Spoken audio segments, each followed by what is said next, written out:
오늘 말씀은 신약성경 계속해서 살펴보고 있는 로마서 8장 29절 30절, 누가복음 15장 11절부터 24절까지의 말씀입니다.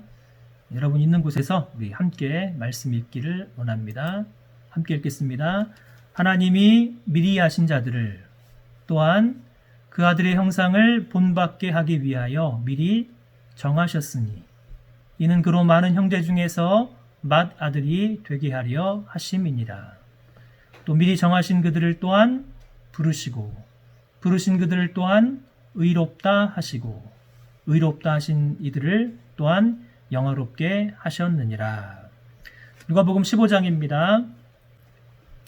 또 이르시되 어떤 사람에게 두 아들이 있는데 그 둘째가 아버지에게 말하되 아버지여 재산 중에서 내게 돌아올 분깃을 내게 주소서 하는지라. 아버지가 그 살림을 각각 나눠 주었더니 그 후 며칠이 안 되어 둘째 아들이 재물을 다 모아가지고 먼 나라에 가 거기서 허랑방탕하여 그 재산을 낭비하더니 다 없앤 후 그 나라에 크게 흉년이 들어 그가 비로소 궁핍한지라.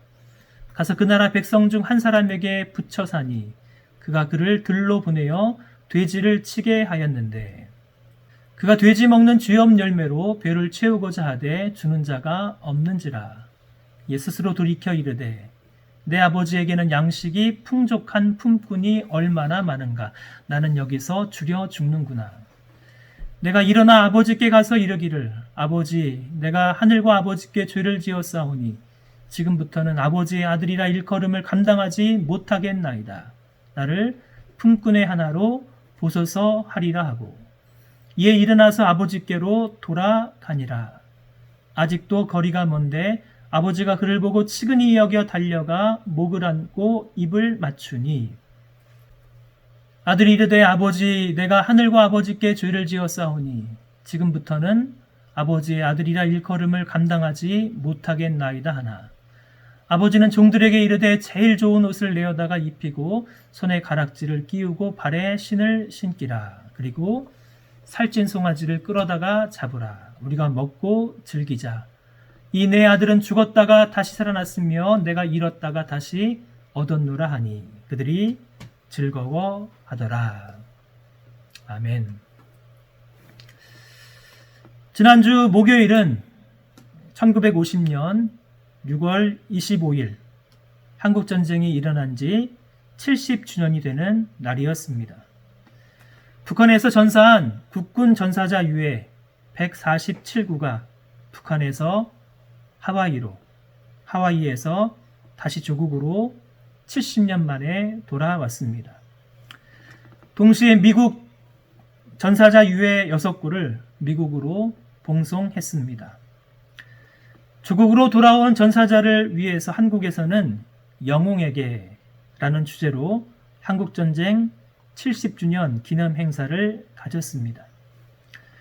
한국전쟁 70주년 기념 행사를 보면서 조국에서 멀리 떨어져 있지만 70년 만에 조국으로 돌아오는 유해를 보면서 얼마나 눈물이 나던지요.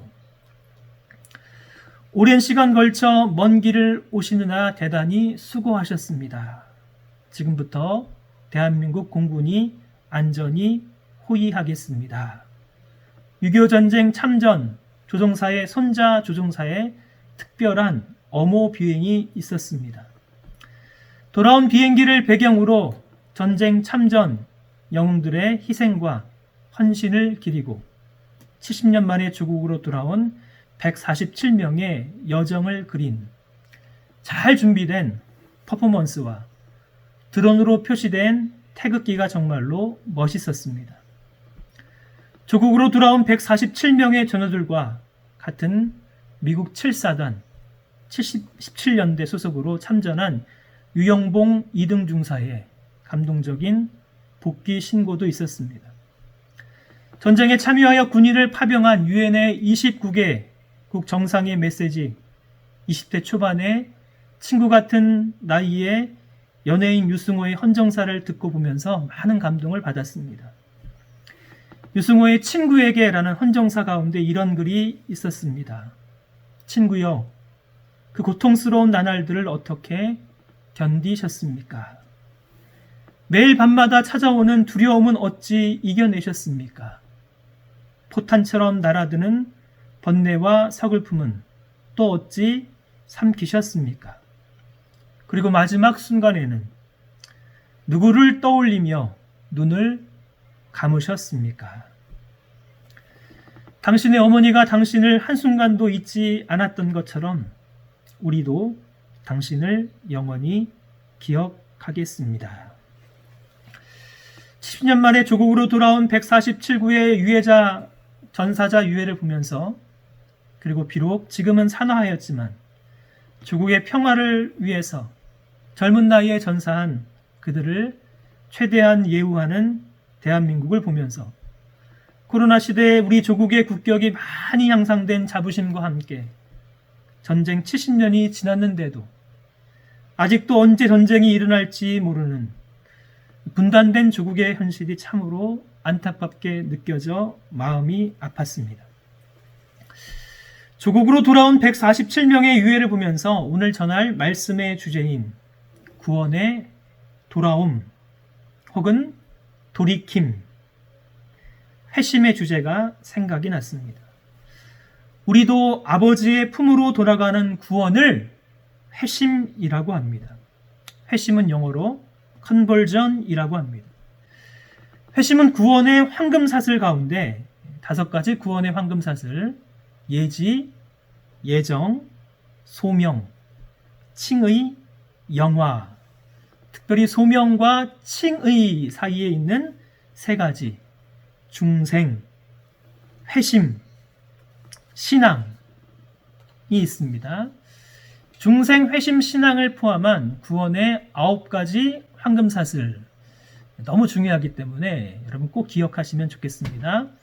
9가지와 1가지 더. 첫 번째는 소명, 두 번째는 중생, 세 번째는 회심, 네 번째는 신앙, 5번째는 칭의, 6번째는 수양, 7번째는 성화, 8번째는 견인, 9번째는 영화, 그리고 마지막 그리스도와의 연합의 구원이 있습니다. 구원이라는 단어는 너무나도 포괄적이어서 구원에 있는 이 10가지의 이 의미와 개념을 정확하게 이해하셔야 하나님께서 우리를 향한 구원이 얼마나 풍성한지 깨달을 수 있습니다. 오늘 이 가운데 3번째, 소명과 중생 다음에 이어지는 회심, 컨버전을 함께 다루고 싶습니다. 회심은 인생의 방향 전환입니다.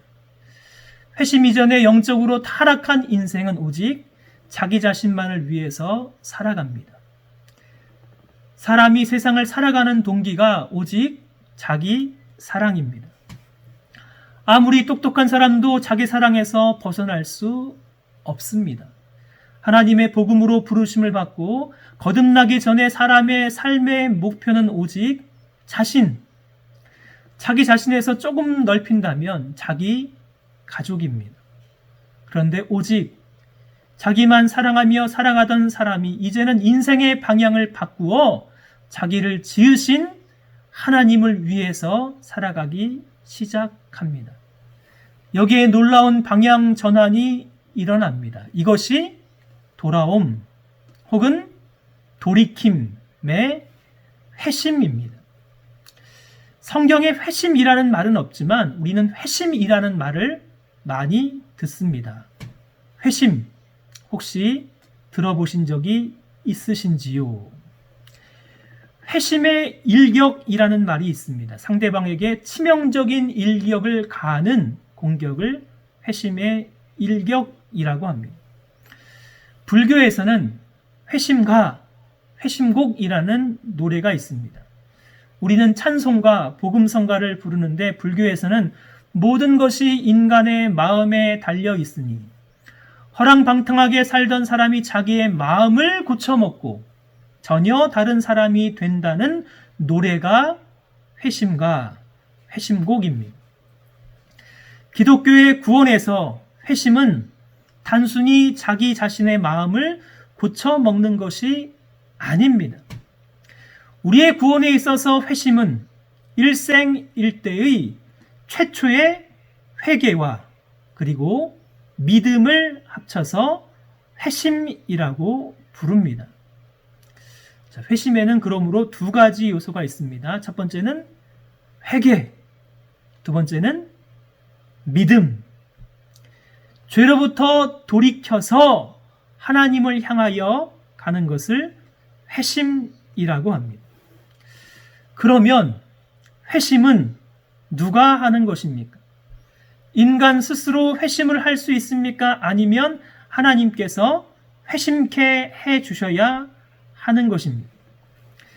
구원의 황금사슬에 있어서 예지와 예정은 하나님께서 창세전에 하신 일이었습니다. 예지와 예정된 사람을 구원으로 효과적으로 부르시는 소명, 부르시는 분은 하나님이었습니다. 허물과 죄로 영적으로 죽어있던 사람을 중생, 거듭나게 하시는 분도 하나님이셨습니다. 하나님으로부터 소명과 중생을 받은 사람만이 회개와 믿음으로 자신의 죄에서 돌이켜 하나님께 방향을 전환할 수 있으니 회심은 하나님께서 시작하신 일이며 동시에 우리가 하나님께 방향을 전환해서 돌아가는 일이니 우리의 일이기도 합니다. 그 성경은 중생하라 라는 말씀은 하지 않지만 회개하라 하시는 말씀은 많이 있습니다. 구약성경과 신약성경, 하나님은 우리를 향해서 끊임없이 돌아오라고 말씀하십니다. 돌아오라는 말씀을 듣고 누가 돌아와야 하는 것입니까? 우리가, 내가 돌아가야 하는 것입니다. 돌아가되 우리의 죄에서 돌이켜 아버지께로, 아버지 품으로 돌아가야 하는 것입니다. 우리가 하나님께 돌아가는 행위가 바로 회심의 시작인 회개입니다. 구약성경 요엘서 2장 12절부터 14절 말씀 보면 바벨론 포로전 남유다 백성을 향한 회개의 촉구를 선지자가 하고 있습니다. 구약의 파노라마에서 배운 선지서의 핵심, 선지자 왈, 회개하라 아니하면 쫓겨나리라. 요엘서 2장 12절부터 14절까지 이렇게 말씀하십니다. 여호와의 말씀에 너희는 이제라도 금식하고 울며 애통하고 마음을 다하여 내게로 돌아오라 하셨나니 너희는 옷을 찢지 말고 마음을 찢고 너희 하나님 여호와께로 돌아올지어다. 그는 은혜로우시며 자비로우시며 뜻을 돌이키시고 그 뒤에 복을 내리시는 하나님이시다 라고 말씀하고 있습니다. 돌아와라! 여호와께 돌아와라! 구약 선지서의 핵심 메시지입니다. 구약의 5권의 대선지서와 12권의 소선지서 말씀의 핵심은 돌아와라, 여호와께로 돌아와라, 회개를 촉구하는 말씀입니다. 구약의 마지막 선지서 말라기 3장 7절 만군의 여호와가 이르노라 너희 조상들의 날로부터 너희가 나의 규례를 떠나 지키지 아니하였도다. 그런즉 내게로 돌아오라. 그리하면 나도 너희에게 돌아가리라 하였더니 너희가 이르기를 우리가 어떻게 하여야 돌아가리이까 하는도다 라고 말씀하고 있습니다. 하나님은 바벨론 포로에서 돌아온 유다 백성들을 향하여서 여전히 내게로 돌아오라 라고 말씀하고 있습니다. 그러므로 하나님께 돌아와야 하는 것이 우리의 일입니다. 그러나 말라기 시대의 유다 백성들은 이렇게 하나님께 질문합니다. 우리가 어떻게 돌아가야 하리이까? 우리가 어떻게 하나님께 돌아갈 수 있겠습니까? 함께 읽은 본문 누가복음 15장 탕자의 비유, 탕부 하나님의 비유를 보면 우리가 어떻게 하나님께 돌아갈 수 있는지 참된 회개가 무엇인지 그림처럼 보여주고 있습니다. 2020년을 시작하면서 누가복음 15장으로 제가 두 번의 말씀을 전한 기억이 있습니다. 오늘 본문 말씀은 그 중에서도 둘째 아들이 어떻게 아버지께 돌아가는가, 이 말씀을 보면 참된 회개에 있어서 반드시 있어야 하는 세 가지 요소를 말씀 가운데 발견합니다. 누가복음 15장 17절부터 20절까지의 말씀입니다. 둘째 아들 어떻게 아버지께 돌아갑니까? 이에 스스로 돌이켜 이르되 내 아버지에게는 양식이 풍족한 품꾼이 얼마나 많은가. 나는 여기서 주려 죽는구나. 내가 일어나 아버지께 가서 이르기를 아버지, 내가 하늘과 아버지께 죄를 지었사오니 지금부터는 아버지의 아들이라 일컬음을 감당하지 못하겠나이다. 나를 품꾼의 하나로 보소서 하리라 하고 이에 일어나서 아버지께로 돌아가니라. 구원의 황금사슬이란 책을 썼던 윌리엄 퍼킨슨, 당신의 거듭남 확실하십니까? 스티븐 차녹, 그리고 회개의 경종, 돌이켜 회개하라를 쓴 조셉 얼라인, 세 사람의 공통점은 모두 성경적인 구원의 교리를 강조한 영국의 17세기 청교도들이었습니다. 영국의 가장 빛나던 시대, 하나님 말씀으로 돌아간 시대였습니다. 미국에서 가장 빛나던 영적인 시대는 세상에 있는 모든 사람들이 우러러볼 수 있는 산 위에 있는 동네 같은 나라, 언덕 위에 도시를 세우고자 했던, 구원에 있어서 회심을 강조했던 초기 뉴잉글랜드 청교도들의 시대였습니다. 영국과 미국의 청교도들, 이들은 구원을 피상적으로 가볍게 이해하지 않았습니다. 이들은 성경의 구원의 가르침을 정확하게 이해했고 성경의 구원의 가르침을 신실하게 가르쳤고 그 말씀대로 살아갔습니다. 그러므로 우리도 우리의 구원을 너무 쉽게, 너무 가볍게 이해해서는 안 되는 것입니다. 아버지께 돌아가려는 둘째 아들의 고백을 자세히 살펴보면 참된 회개에 있어서 반드시 나타나야 하는 세 가지 요소들이 있습니다. 그 회개가 참된 회개인지, 그 회개가 참되지 않은 회개인지 구분할 수 있는 중요한 시금석입니다. 첫째, 참된 회개에는 지적인 돌아섬이 있습니다. 17절 이렇게 말합니다. 이에 스스로 돌이켜 이르되 내 아버지에게는 양식이 풍족한 품꾼이 얼마나 많은가. 나는 여기서 주려 죽는구나. 둘째 아들은 인생의 밑바닥에 떨어져서야 자신의 현재의 형편이 얼마나 비참한지 깨닫기 시작했습니다. 그리고 자신의 비참한 형편과는 달리 아버지의 집에서 일하는, 심지어 일꾼들은 얼마나 아버지의 풍성한 은혜로 풍족한 삶을 살고 있는지 생각합니다. 자신이 살아있는 아버지의 유산을 달라고 해서 아버지를 떠난 것이 얼마나 큰 잘못인지 깨우치기 시작합니다. 회개는 생각의 변화입니다.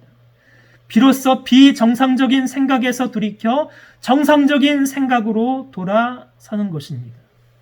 둘째 아들이 왜 아버지를 떠났다가 다시 돌아올 생각을 했을까요? 아버지를 떠나기 전에는 아버지가 얼마나 은혜로운 분이신지 잘 몰랐습니다. 심지어 아버지 집에서 일하는 품꾼들도 넉넉하게 먹여주시는 아버지가 얼마나 좋은 아버지이신지 집 떠나서 인생의 밑바닥에서 고생을 해보니 비로소 알게 되었습니다. 신약성경 디모데후서 2장 24절 26절 하나님 말씀을 전하는 목회자들에게 주시는 권면의 말씀이 있습니다. 주의 종은 마땅히 다투지 아니하고 모든 사람에 대하여 온유하며 가르치기를 잘하며 참으며 거역한 자를 온유함으로 훈계할지니 혹 하나님이 그들에게 회개함을 주사 진리를 알게 하실까 하며 그들로 깨어 마귀의 올무에서 벗어나 하나님께 사로잡힌 바 되어 그 뜻을 따르게 하실까 함이라. 특별히 하나님께서 그들에게 회개함을 주사 진리를 알게 하신다라는 말씀이 있습니다. 하나님께서 그들로 하여금 진리의 지식에 이르는 회개를 주실 소망으로 목회자는 마땅히 반대하는 사람들을 온유하게 가르치라 권면하고 있습니다. 회개는 그냥 후회하는 것이 아닙니다. 회개는 그냥 잘못해서 한탄하는 것이 아닙니다. 회개는 나의 과거의 생각과 지식이 얼마나 잘못되었는지를 깨닫고 나의 생각을 바꾸는 지적인 돌아섬이 회개의 중요한 요소입니다. 회개한 그리스도인들은 자신의 생각을 하나님 말씀에 비추어 날마다 바꿀 수 있는 사람입니다.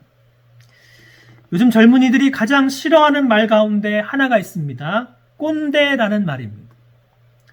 여러분, 꼰대 들어보셨습니까? 꼰대라는 말은 원래는 아버지나 선생님 등 나이가 많은 남자를 가리키는 은어였지만 최근에는 자신의 구태의연한 사고방식을 타인에게 강요하는 직장 상사나 나이 많은 사람을 가리키는 유행어가 되었습니다. 젊은이들이 싫어하는 꼰대는 자신의 지식과 경험을 일반화해서 남에게 일방적으로 강요합니다.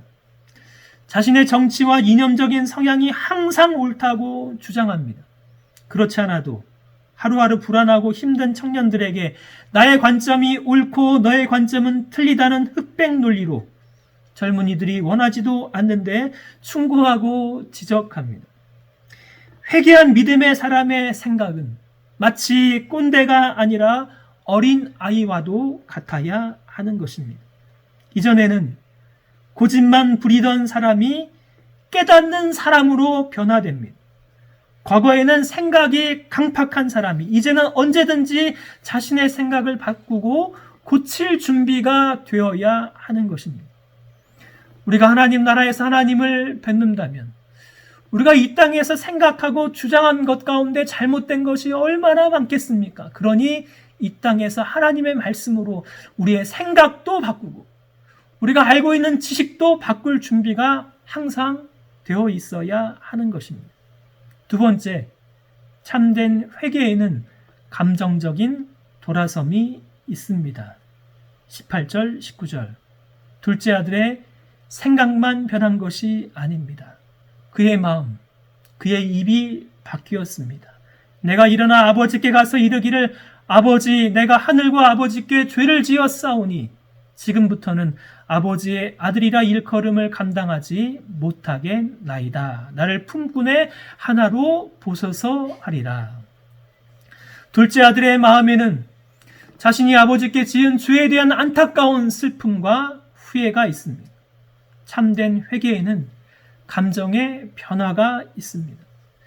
자신이 죄인이라고 생각만 하는 것이 아니라 마음으로 자신이 지은 죄를 안타까워하고 그 죄를 안타까움 가운데 입술로 고백합니다. 참된 회개가 마음에 일어나면 눈물이 나고 콧물도 납니다. 우리 가운데도 하나님께 돌아온 분들 가운데 자신도 모르는 가운데 찬양을 부르는 중에 하나님 말씀을 듣는 중에 기도하는 가운데 눈물을 흘리는 분들이 분명히 계십니다. 하나님의 은혜 가운데 흘리는 눈물은 하나님께서 우리에게 부어주시는 회개의 복된 은혜입니다. 한옥 목사님의 칼럼을 읽다가 세상에서 가장 아름다운 것이 있는데 세상에서 가장 아름다운 것을 찾아오라는 러시아의 한 동화를 소개하셨는데 인상이 깊었습니다. 세상에서 가장 아름다운 것, 그 사람이 찾은 것은 회개하는 사람의 눈물이었습니다. 하나님은 회개하는 사람의 눈물을 기뻐 받으십니다. 신약성경 고린도후서 7장 9절부터 11절까지 말씀 보면 고린도 교회의 회개를 경험한 사도 바울이 이렇게 기록하고 있습니다.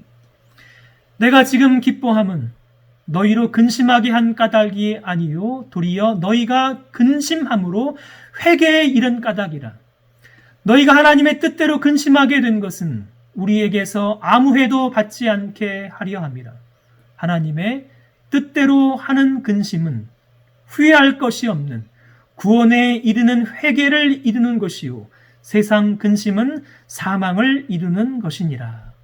보라, 하나님의 뜻대로 하게 된 이 근심이 너희를 얼마나 간절하게 하며 얼마나 변증하게 하며 얼마나 분하게 하며 얼마나 두렵게 하며 얼마나 사모하게 하며 얼마나 열심 있게 하며 얼마나 벌하게 하였는가. 너희가 그 일에 대하여 일체 너희 자신의 깨끗함을 나타내었느니라. 사도 바울은 구원에 이르는 회개를 말씀합니다. 구원에 이르는 회개는 세상적인 슬픔과 후회와는 전혀 다른 것입니다. 인생이 너무나 고통스럽고 스트레스가 가득해서 흘리는 눈물이 아닌 하나님 보시기에 자신이 얼마나 죄인인지 깨닫는 경건한 슬픔입니다. 사도 바울은 고린도 교회의 교인들이 얼마나 하나님 말씀에서 떠나 죄악 가운데 있는지 편지를 통해서 그들을 책망했습니다. 그 책망의 편지를 받고 고린도 교인들은 근심했습니다. 그리고 그들의 근심이 하나님 앞에 참된 회개로 이어졌습니다. 하나님 앞에서 구원에 이르는 회개는, 회개의 열매는 그들이 하나님 앞에 범한 죄에 대해서 얼마나 간절하게 되었는지, 얼마나 분하게 느꼈는지, 얼마나 두렵게 만들었는지 잘 보여주고 있습니다. 그러므로 회개에는 반드시 감정적인 돌아섬이 있습니다. 세 번째, 참된 회개에는 의지적인 돌아섬이 있습니다.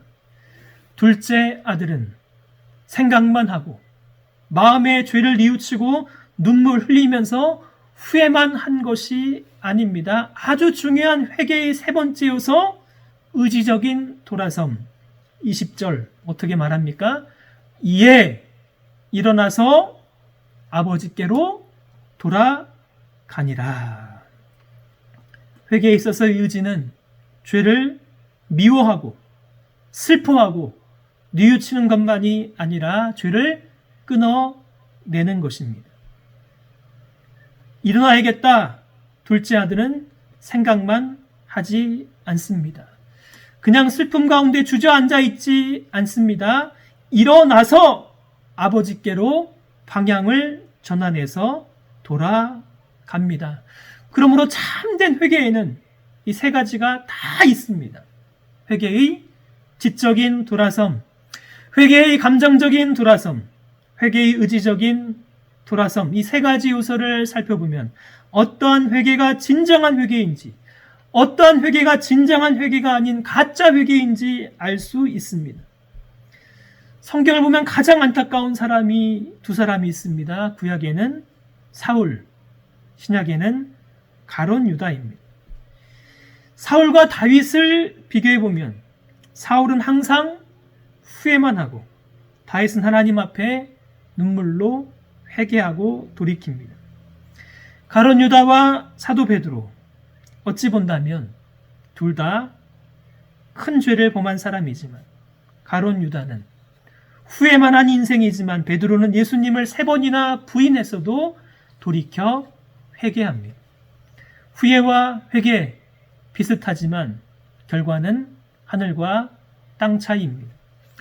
후회는 실패한 과거만 돌아보고 한탄하고 슬퍼합니다. 그것으로 끝입니다. 그러나 참된 회개는 과거를 돌아보고 현재를 뉘우치고 방향을 전환해서 하나님께 나아갑니다. 마태복음 27장 3절과 5절 말씀 보면 가론 유다의 회개가 아닌 후회가 있습니다. 그때 예수를 판 유다가 그의 정죄됨을 보고 스스로 뉘우쳐 그 은 30을 대제사장들과 장로들에게 도로 갖다 주며 이르되 내가 무죄한 피를 팔고 죄를 범하였도다 하니 유다가 은을 성소에 던져놓고 물러가서 스스로 목매어 죽은지라. 가론 유다는 예수님을 은 30에 팔았습니다. 예수님이 당하신 정죄를 보고 그는 뉘우칩니다. 그리고 자신의 죄를 감당하지 못해서 스스로 목을 매어 자살합니다. 가룟 유다는 회개가 아닌 후회로 인생을 마칩니다. 후회로 끝이는 사람이 맺는 열매는 아무것도 없습니다. 그러나 세상에는 후회하는 사람들로 가득합니다. 참된 회개에 이른 사람은 참 드뭅니다. 그러나 회개는 후회가 아닙니다. 회개는 지적으로, 감정적으로, 그리고 중요하게 의지적으로 하나님께 돌아옵니다. 그렇게 회개하고 돌아온 사람의 마음에는 무엇이 있겠습니까? 충만한 기쁨과 충만한 감사와 충만한 은혜가 있습니다. 아버지께 진정으로 회개하고 돌아온 둘째 아들, 그 이후에 아버지 집에 살면서 더 이상 죄를 안 지었을까요? 한번 회개하고 하나님께 돌아온 사람은 더 이상 죄를 짓지 않는다고 가르치는 이단이 있습니다. 지난 주일에 말씀드린 구원파 이단입니다. 일생일대의 최초의 회개를 하고 하나님께 돌아온 사람은 더 이상 회개할 필요가 없다라고 말하는 이단이 구원파 이단입니다. 우리는 그렇지 않습니다.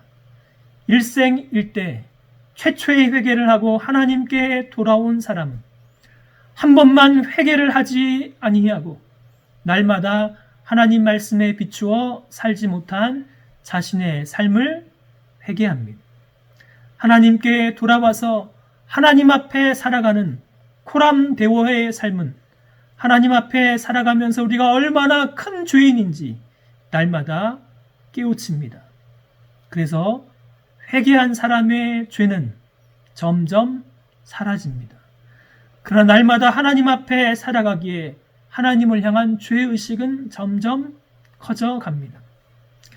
이 땅에서 성도의 삶은 그러므로 종교개혁자 마틴 루터가 그 유명한 95개조 반박문의 첫 번째 조항에서 가르치고 있는데도 우리의 주님이시며 선생이신 그리스도께서 회개하라 말씀하셨는데 이는 신자들의 전생애가 참회, 회개가 되어야 한다는 것을 의미한다라고 말씀하고 있습니다. 회심하고 하나님께 돌아온 성도의 삶은 날마다 우리의 죄를 하나님 앞에 회개하는 계속되는 회개의 삶인 것입니다. 개혁주의 신앙고백서 하이델베르그 신앙고백서 제88문 이렇게 질문하고 있습니다. 제가 질문하면 여러분 한번 답변해 주시면 좋겠습니다. 사람의 진정한 회개는 무엇입니까? 이 사람이 죽고 새 사람으로 사는 것입니다. 그러면 이 사람이 죽는다는 것은 무엇입니까? 하나님을 진노케 한 우리의 죄를 마음으로 슬퍼하고 더욱더 미워하고 피하는 것입니다. 새 사람으로 다시 사는 것은 무엇입니까? 그리스도로 말미암아 하나님 안에서 마음으로 즐거워하고 하나님의 뜻을 따라 모든 선을 행하며 사는 것을 사랑하고 기뻐하는 것입니다. 얼마나 회개를 잘 표현하는지 모릅니다. 웨스민스터 신앙고백서 대유리문답 76번의 질문 제가 한번 읽겠습니다. 생명에 이르는 회개가 무엇입니까? 같이 읽습니다. 생명에 이르는 회개란 하나님의 성령과 말씀에 의해서 죄인의 마음속에 이루어지는 구원의 은혜이다. 그로써 자기의 죄의 위험성과 더러움과 추악함을 보고 느끼고 통회하게 된다. 따라서 그리스도 안에서 베푸시는 하나님의 긍휼하심을 깨닫고 자기의 죄를 몹시 슬퍼하고 미워하는 나머지 그 모든 죄를 떠나 하나님께로 돌아와 범사에 새로 순종하면서 하나님과 끊임없이 동행하기로 목적하고 노력하게 되는 것이다. 이것이 생명에 이르는 구원 얻는 참된 회개라고 개혁주의 신앙고백서는 가르치고 있습니다. 제가 개혁주의 신앙고백서를 설교 시간에 인용하는 이유가 있습니다. 우리의 신앙, 우리의 구원을 성경적으로 이해하고 기억하기 위해서 개혁주의 신앙고백을 인용합니다. 벨직 신앙고백서, 하이델베르크 신앙고백서, 웨스민스터 신앙고백서, 도르트 신경, 우리의 믿음의 선조들이 우리에게 남겨두신 보아와도 같은 성경의 가르침이 너무나 잘 정리되어 있습니다. 신앙고백서를 공부하면 이단적인 가르침이 얼마나 엉터리인지 알 수 있습니다. 기독교 역사에 있어서 386년 중요합니다. 로마 가톨릭 교회가 지금도 기억하고 있는 회심 기념일 1년에 딱 2번이 있습니다. 첫째는 1월 25일 사도 바울의 회심일이고, 둘째는 386년 5월 5일 어린이날이지만 이날이 어거스틴의 회심 기념일입니다. 386년 5월 5일 어거스틴은 밀란의 정원에서 극적인 회심을 경험하고 참회록에서, 고백록에서 자신의 회심의 기록을 자세하게 남겼습니다. 이 말씀을 읽고 말씀을 맺기를 원합니다. 어거스틴의 회심의 체험입니다. 내 영혼 깊숙이 숨겨져 있는 내 인생의 비참함이 그대로 내 눈앞에 드러났고, 강한 폭풍이 내 영혼을 흔들더니 내 눈에서는 눈물이 폭우처럼 쏟아지기 시작했습니다. 나는 통곡하고 싶었습니다. 홀로 조용히 통곡하고 싶었습니다. 나는 알지도 못하는 사이에 무화과 나무 아래 땅에 엎드렸고 내 눈에는 눈물이 폭포처럼 흘렀으니 그것은 하나님이 기쁘게 받으실 만한 신령한 제사가 되었습니다. 나는 진실로 그 죄악 때문에 괴로움과 고통 중에 부르짖었습니다. 오 주님, 언제까지 내일 할 것입니까? 왜 지금은 안 됩니까? 왜 나의 더러운 생활을 이 순간에 깨끗이 끝내지 못합니까? 그처럼 말하며 애통하는 마음으로 참회하고 나는 울었습니다. 그때 갑자기 이웃집에서 한 음성이 내 귀에 들려왔습니다. 계속해서 반복되는 노래의 가사말과 같았습니다. 집어들고 읽어라, 집어들고 읽어라. 그 순간 나의 얼굴은 변했고 나는 흐르는 눈물을 억제하고 땅바닥에서 일어섰습니다. 그 음성은 분명히 내게 명령하신 하나님의 음성이었습니다. 그래서 나는 사도 바울의 서신을 펴들고 제일 먼저 내 눈길이 닿는 부분을 읽었습니다. 낮에와 같이 단정히 행하고 방탕과 술 취하지 말며 음란과 호색하지 말며 쟁투와 시기하지 말고 오직 주 예수 그리스도로 옷 입고 정욕을 위하여 육신의 일을 도모하지 말라. 나는 더 읽지 않았습니다. 더 읽을 필요가 없었습니다. 이 말씀은 광명한 확신의 빛으로 내 마음을 비추어 내 속에 있던 모든 의심의 어두움을 물리쳐 주었기 때문입니다. 이 기록 후에 어거스틴은 그의 사랑하는 어머니 모니카를 찾아갑니다. 그리고 어머니 모니카를 찾아가서 어머니에게 이렇게 말한 기록을 남겼습니다. 그 다음에 우리가 할 일은 집을 달려가 이 사실을 어머니에게 알리는 일이었습니다. 어머니께서 얼마나 좋아하셨겠습니까? 우리는 일어난 모든 일들을 상세히 설명해 주었고 어머니는 한없는 승리와 기쁨에 도취하셨습니다. 그때 어머니는 주님을 찬양했습니다. 당신은 그의 눈물과 탄식의 간구를 들으시고 이 축복을 내게보다도 그에게 더욱 베푸셨습니다. 이제 당신은 나를 변화시켰고 나의 희망은 여인이나 아내나 세속적인 정욕이 아니었습니다. 수년 전 주님께서 어머니에게 환상을 통하여 보여주신 것과 같이 이제 나는 믿음의 길로 걸어가게 되었습니다.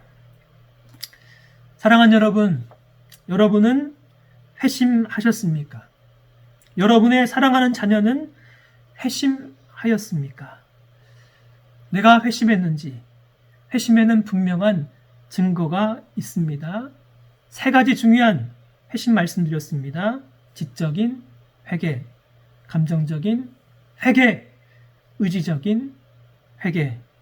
사랑하는 여러분, 하나님 앞에 참된 회개를 통해서 하나님께 돌아온 여러분 한 분 한 분 되시기를 주님의 이름으로 축복하며 사랑하는 우리 자녀들이 정말 어려서부터 회심할 수 있는 놀라운 은혜를 받는 저와 여러분 가정 되시기를 주님의 이름으로 축복합니다.